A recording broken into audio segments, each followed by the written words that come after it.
Struggle बराच मोठा राहिला आहे. म्हणजे एक टिपिकल मध्यमवर्गीय घर, त्यातून आलेला एक मुलगा आणि आता काय म्हणतात देशभरात जो सिनेमा गाजतोय त्याच्यामध्ये एक ठसठशीत रोल प्ले करायला मिळालेला आहे. तर हा सगळा प्रवास कसा आठवतो आज या ठिकाणी पोहोचल्यानंतर? नाही, अजूनही मी मध्यमवर्गीयच आहे. त्यामुळे म्हणजे त्या अर्थाने नाही, माझ्या विचारांनी आणि संस्कारांनी मध्यमवर्गीयच आहे. पण अर्थात एवढी वर्ष काम करतोय. चांगल्या भूमिका मला आत्तापर्यंत मिळाल्यात. मराठी सिनेमे खूप चांगले दिग्दर्शक माझ्या आयुष्यात आले, ज्यांनी मला सिनेमात काम दिलं, माझ्यावर विश्वास ठेवला आणि अनेक भूमिका करायला मिळाल्या.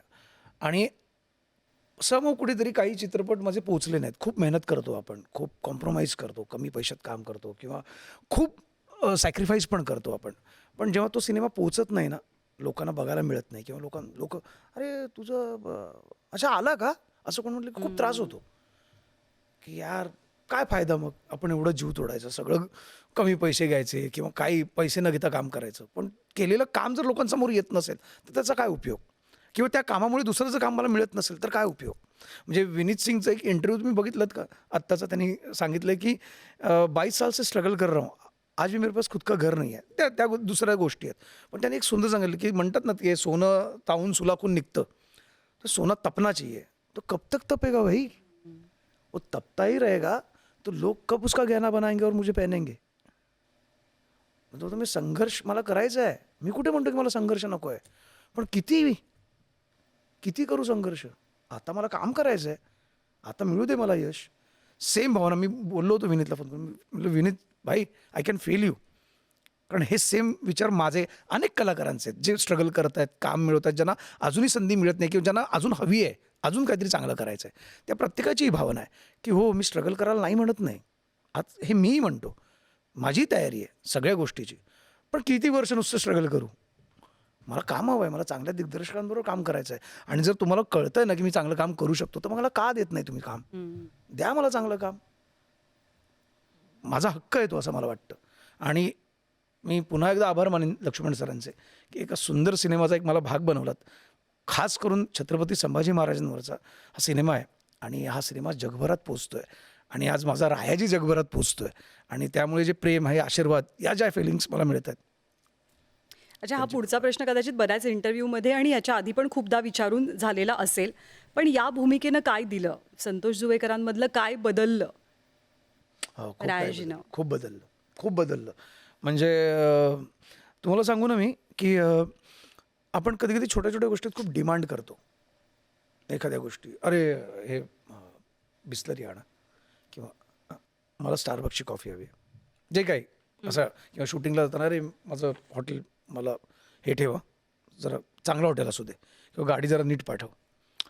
ठीक आहे, बेसिक गोष्टी असतात त्या गरजेच्या असतात. पण ना, आता जरा जरी मनात असं आलं ना, की पटकन असं होतं, की हे 40 दिवस आठवतात महाराजांचे किंवा ते मावळे आठवतात.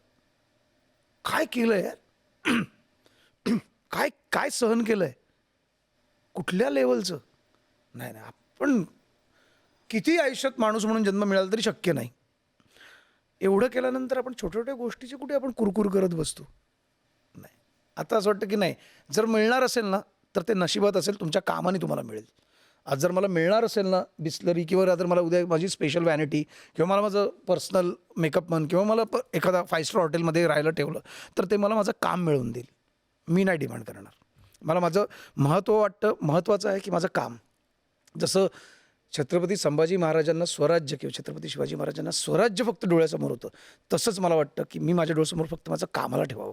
बाकीच्या गोष्टी आपोआप येतील, जर ते येणार असतील तर. आणि ते काम मला मिळवून देईल. मी नाही मागणार. संतोष जुवेकर हे नाव आता घराघरात पोहोचलंय. मराठी घराघरात, इतर घराघरांमध्ये सुद्धा.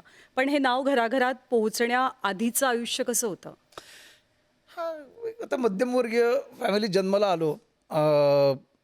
त्यामुळे माझ्यासारखी अनेक मुलं आली असतील, अनेक कलाकार आले असतील. त्यामुळे असं फारसं मला काही फार वावगं किंवा नवल वाटत नाही किंवा सांगावं आम्ही खूप हालाकीत आम्ही दिवस काढले आहेत, माझे वडील असं ते. त्याचं मला फार अप्रूप किंवा फार नाही आहे. ते माझ्या नशिबात होतं, कारण मी त्या घरात जन्माला आलो. त्यामुळे त्या गोष्टी मला ज्या करायच्या होत्या त्या मी केल्या. माझे वडील रिक्षा ड्रायव्हर होते, आई हाऊसवाईफ होती. आम्ही चाळीत राहायचो, पत्र्याचे घर होतं. त्यातनं आलो पुढे, इच्छा झाली ॲक्टर बनायचं म्हणून इथे आलो. ॲक्टर बनण्याकरता इच्छा होती, मार्ग नव्हता, आयडिया नव्हती काय करायला पाहिजे. 4 मित्र भेटले कॉलेजमध्ये, एकांकिका स्पर्धा केल्या. मग ते काम करता करता अच्छा नाटकात काम मिळालं. मग नाटकातलं काम बघून इथे सिरियलमध्ये काम मिळालं. त्यामुळे असं म्हणतात की लोग आते गए और कारवा बनता गया. तसं कामाला काम मिळत गेलं. आणि स्ट्रगल काय आता या क्षेत्रात माझं जर वडील राकेश रोशन वगैरे असते किंवा किंवा दिनेश विजनसारखा माझा भाऊ वगैरे असता कोणीतरी, तर मला नसतं एवढा स्ट्रगल करावा लागला असतं. मर्सिडीजमधून गेलो असतो स्ट्रगल करायला, किंवा छान असिस्टंट म्हणून पटकन संजयला बन्सलींकडे असिस्टंट म्हणून लागलो असतो. त्यामुळे सहज सोपं झालं असतं, मार्ग सहज मिळाला असता. कष्ट करावे लागले असते, कष्टाशिवाय फळ नाही, फक्त मार्ग सहज मिळाला असता. इथे असल्यामुळे बॅकिंग कोणाचं नाही, कसं करायचं माहीत नाही, घरातलं कोणी या क्षेत्रात नाही, त्यामुळे थोडे कष्ट जास्त पडलेत. कधी उपाशी राहावं लागलं तर त्याचंही फार नवल वाटत नाही, कारण ते नशिबात होतं. का मला कोणी हाताला धरून जबरदस्तीने मारून फटकवून नाही आणलं ना की हे चला ॲक्टर हो. माझी इच्छा होती, त्यामुळे ते स्ट्रगल माझं आहे. सो मला असं वाटतं की ते स्ट्रगलचे दिवस सांगण्यापेक्षा आता त्या गोष्टींमुळे जे दिवस बघायला मिळतात ते जास्त फ्लॉन्ट करायला आवडतात मला.